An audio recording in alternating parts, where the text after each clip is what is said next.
कि Modi ji national Corbett national park में थे और 6:46 PM ही ट्वीट्स 5:10 को एक रुद्रपुर की मीटिंग होती है जहां वो बोलते हैं, मगर तब भी वो जिक्र नहीं करते। मगर अभी पता चला कि 3:10 PM को जब ब्लास्ट होता है, उसके बाद एक आध घंटे के बाद मोदी जी का फोन इनको जाता है एक ढाबे से, and he tells him you please keep quiet, not please keep quiet, आप चुप रहो।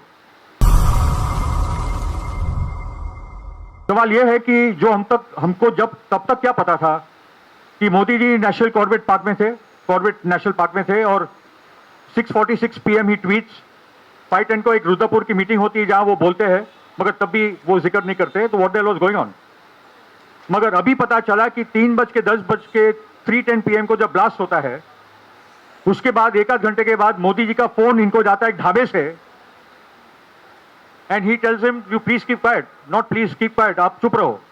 क्योंकि उन्हें कह दिया कि गलती हमारी थी। गलती क्या थी? हमने उनको रास्ते से जाने दिया, हमको एक्चुअली हवाई जहाज से उनको एलिफ्ट करना चाहता, वो बड़ी गलती थी। उसके साथ उन्होंने एक नई बात बोली कि अगर सीआरपीएफ मुझे बोलते तो मैं तो स्टूडेंट्स का एलिफ्ट करवाते रहता था, मैं करवा देता। It was as simple as that.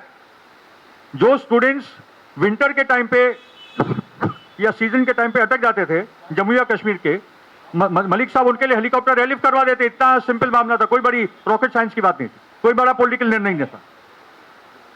तीसरी बात कि अगर नहीं, ये बात मैं पूरा मानता हूं कि मोदी जी ने फोन किया था मलिक साहब को, उसके बाद मोदी जी को तुरंत हेलीकॉप्टर में बैठ के दिल्ली जाना चाहिए था। What is he doing in Corbett national park for God sake? एक बड़ा हमला देश पे हुआ है। It could have led to a nuclear kind of stand off between India and Pakistan, and Modi ji sitting in Corbett national park till 7:30 PM. What on earth is going on? And where was his satellite phone? Do not tell me that Modi ji was not connected to Nipendra Mishra, his principal secretary, or to Rajnath Singh, the Home Minister, or to Doval ji, the National Security Advisor. It is impossible. इतना बड़ा आतंकवादी हमले के बाद आपकी मोदी जी से बात satellite phone पे होने असंभव है। तो why didn't he not go to Delhi immediately? वो सवाल आता है। When he had the time to call Sattar Malik ji, why didn't he go to Delhi immediately? उसके साथ 5:10 पे ये हम सबको पता है कि मोदी जी ने रुद्रपुर की एक मीटिंग को संबोधित किया था, ये पता है ना हमको। मगर वहां भी वो पुलवामा का जिक्र तक नहीं करते। जैसे आज तक उन्होंने जो 4 हमारे अभी आर्मी के टॉप ऑफिसर शहीद हुए कश्मीर में, आज तक उन्होंने उनका जिक्र नहीं किया। किसी भी बीजेपी के लीडर ने उनको ट्वीट तक नहीं किया। अभी जो हमारे 4 आर्मी अफसर मरे, 3 मरे जो कश्मीर में। And then the point comes that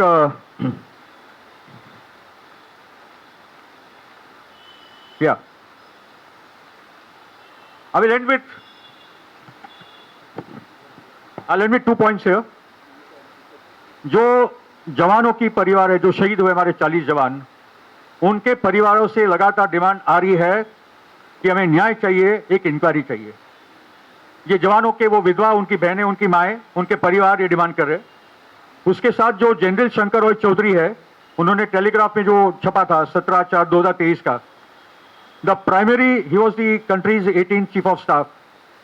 The primary responsibility behind the loss of lives in Pulwama rests on the government headed by the Prime Minister, who is advised by the National Security Advisor. This was a setback.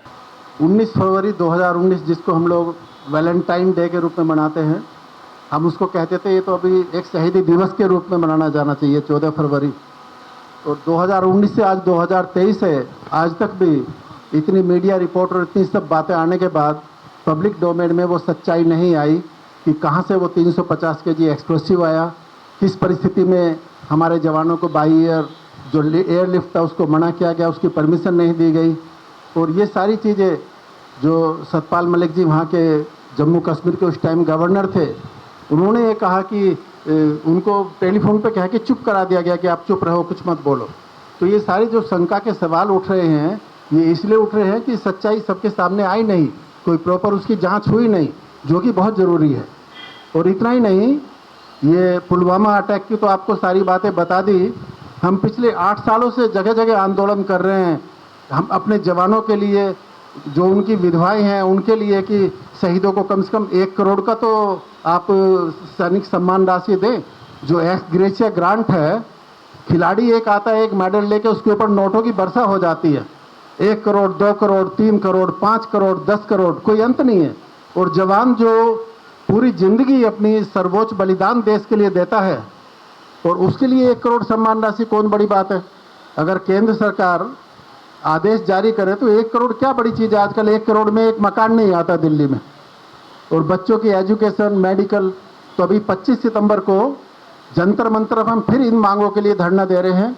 हमारे पूरे parliamentary के कुछ साथी यहाँ बैठे हैं, all India से सभी लोग आ रहे हैं और हम आशा करते हैं कि आप उसमें आएँ, बढ़ चढ़ के हिस्सा लें, जिससे जवानों के जो जायज़ मुद्दे हैं ये मीडिया के माध्यम से पब्लिक डोमेन में आए, पब्लिक सपोर्ट हम लोगों को मिले। और हमारे साथ अभी सब अच्छे लोग जुड़े हुए हैं। हम चाहते हैं कि जो जिसका जवान का पूरी ज़िंदगी बलिदान की है, अब जैसे अब बताया 40 जवान, उनके रिश्तेदार, उनके बच्चे, उस टाइम पे लोग फ़ोटो खिंचा लेते हैं, थोड़ा हाइप में रहता है, मीडिया में आता है, बाद में उनकी कोई खबर सूझ लेने वाला नहीं है।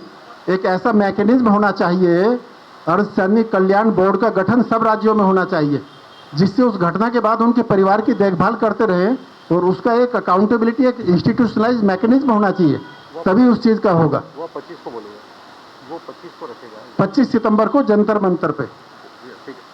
तो मैं तो यही कहना चाहूँगा कि पुलवामा अटैक तो एक ऐसा अटैक है जिसमें हमारे 40 जवान शहीद हुए और वो थोड़ा मीडिया में आया, शक में आया, तो आज सब लोग उसको बात कर रहे हैं। उससे अलावा 76 लोग हमारे दांतेवाड़ा में 6 अक्टूबर 2010 को मारे गए।